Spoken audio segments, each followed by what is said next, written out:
Mga minamahal, staff rin pala ni Senator Ping Lacson ang kumanta sa staff ni Senator Robin Hood Padilla.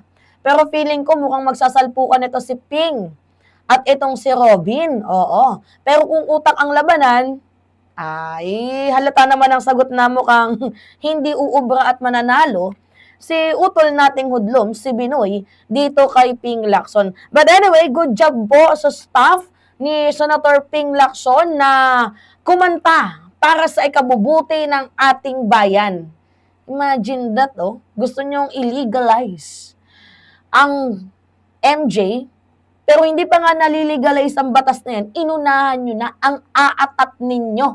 So ngayon, ito yung balita. Isang artista din, oh, si Nadia. Yan.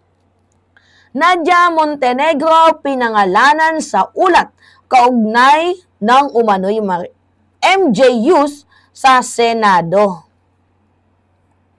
Sakit sa bangs? Kauri din pala ni Senator Robin Hood Padilla?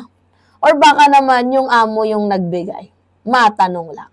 Or pwedeng dalawa silang gumagamit? For testing purposes ba? Diba mga minamahal? Baka nagte-testing lang? Kayo naman. Sabi nga nila, hindi naman daw po yun Hindi naman daw po yun MJ. Vape lang daw po yun. Air freshener. Ano ba? Air freshener or vape? So, pinangalanan ng isang staff ni Senator Ping Lacson, si Nadia Montenegro, sa official na incident report ng Office of the Sergeant at Arms. Kaugnay ng umano'y paggamit ng MJ sa loob ng Senado. Kaya nga sabi ko sa inyo high na high ang ibang mga senador. Bakit high na high? Paano ba naman kasi kumalat sa buong Senado ang amoy? Oo, ng MJ, ng staff. Oo, sa loob ng Senado, mga minamahal, nangamoy po. To the point na, ano yung matapang na amoy na yun? Kaya, nireport po, kasi yung talagang nakaamoy nito, nung nakaraang linggo pa daw to, mga minamahal, ang nakaamoy nito, staff ni Senator Ping Lacson. Alam naman na naisahan na kayo nung una, nakaisa na kayo, pinangalawahan nyo pa. Ano ba naman tong mga animales na to, no? May mga ano din sa pag-iisip.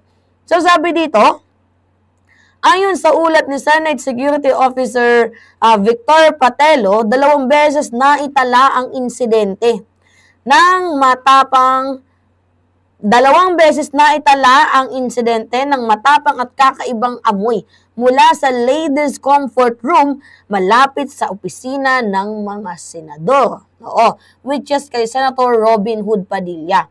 Pero nung nangamoy na nga kasi itong mga minamahal, abay ang ginawa, finlash na sa CR. Matindi din tong si ate mo girl, oo. Mga minamahal, matindi na i-flash pa sa CR. Tapos sasabihin, vape. Pag vape, hindi yan ma-i-flash. Pag air freshener yan, dapat mabango. So, unang insidente ay nung ikalawang linggo ng Hunyo bandang 5:00 ng hapon. Matapos makatanggap ng tawag mula sa isang male staff sa isinagawang inspeksyon, nakumpirma ang amoy ngunit walang naabutang naninigarilyo. Kasi kung may naninigarilyo, may makikitang yung ashes, kaso wala, 'di ba? Noong Agosto 12 naman, nagsumbong naman ng staff ni Lacson na nakalanghap siya ng amoy na tinutukoy niyang MJ mula sa nasabing comfort room, kung saan tanging si Montenegro lamang ang naroon sa room na yon. Ngayon, itong si Montenegro, itinanggi, mga minamahal ni Montenegro, ang paninigarilyo paggamit ng MJ sa comfort room.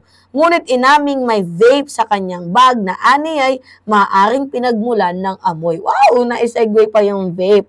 Ngayong araw, naipasa na ang kopya ng ulat sa opisina ni Senator Robin Hood Padilla. Kayo naman baka naman nagbabanding lang ang mag-amo, diba? Masyado kayong etyos. Magagalit niyan si Binoy. Baka mamaya maghamon niya ng suntukan. Diba? Alam niyo naman yung ugali ni Binoy.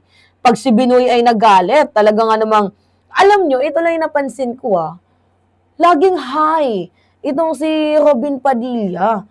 Gumagamit ka ba? Nagtatanong lang kami lagi kang high kahit hindi mo alam yung tipong nakikisali siya mga minamahal, nakikisawsaw siya sa isang usapan na kahit di niya naman kayang sagutin, ang lakas ng kanyang loob. 'Di ba? Pansinin ninyo, ganun kalakas ang loob ni Binoy. To the point na magugulat na lang kayo, sisingit sa issue, tapos may mga times na may paiyak-iyak effects. Tindi naman ni Binoy, no? Magaling dumiskarte, no, mga minamahal. Paano yan? Na-link yung staff mo sa paggamit. Syempre, hindi naman natin pwedeng sabihin na malinis ka din. Dapat i-drug testing din. Itong si Robin Padilla, mga minamahal, at itong kanyang staff, para malaman natin kung talagang totoong malinis. Magpa-random testing, mga minamahal. Biruin nyo, kaya high na high yung 19 nating senador. Meron palang gumagamit dyan, mga minamahal, nang hindi natin nalalaman. Buti na nga lang, nagreklamo tong staff ni Senator Ping Lacson.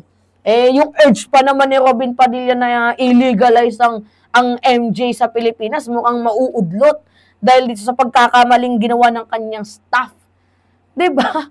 Nakakaloka, mga minamahal, hindi talaga nag-iisip. Well, kung sa bagay, yung amo nga hindi nag-iisip Ang daming hanas 'Di ba? Naalala ninyo noon yung issue sa West Philippine Sea? Talagang nanggigigil kahit wala naman dapat pang gigigilan, sa atin pa nagagalit. O sa issue ng impeachment, pansinin ninyo, 'di ba? Papunta-punta din siya doon ng dahig kahit wala naman siyang silbi doon. Ikaw na lang kayo magpakulong. Ngayon, nagtatanong lang tayo, mga minamahal, kasi nakakatawang isipin na itong si Robin Padilla, nangunguna pa namang senador, DDS pa man din, pwede, ito kasi yung kamalian sa mga DDS na lagi kong napapansin. Ang hilig nilang mambintang ng presidente, gumagamit, ganyan, oo. Tapos malaman-laman natin, nandyan lang din pala sa kampo nila yung mga gumagamit. 'Di ba? Imagine nyo yun. Mga talaga to, may mga tililing sa pag-iisip. 'Di ba? Kaya nakakatawang isipin, mga minamahal, na nagkakalat yung may mga tililing dito sa Pilipinas. Kagaya ni Robin. 'Di ba? Pati ng kanyang staff. Alright, sige. Ewan ko ba? Wala na akong masasabi dito kay Binoy. Matigas ang ulo, oo. Bukod sa matigas, ewan ko, tama lang ata na, napapangalanan tong Oblax Walang utak Tingnan ninyo, sinupalpal siya ni Kiko nung nakaraang araw. Naggagaling-galingan, wala naman palang ibubuga. Binigyan patuloy ng lesson. Sinong napahiya? Siya din. Diba? Alright, mga minamahal. Anyway, pahingi lang po ako ng comments. Yes, likes and share. And also, don't forget to click the subscribe, mga minamahal, and hit always notification bell for more update. Yan lamang po at ingat, mga kababayan.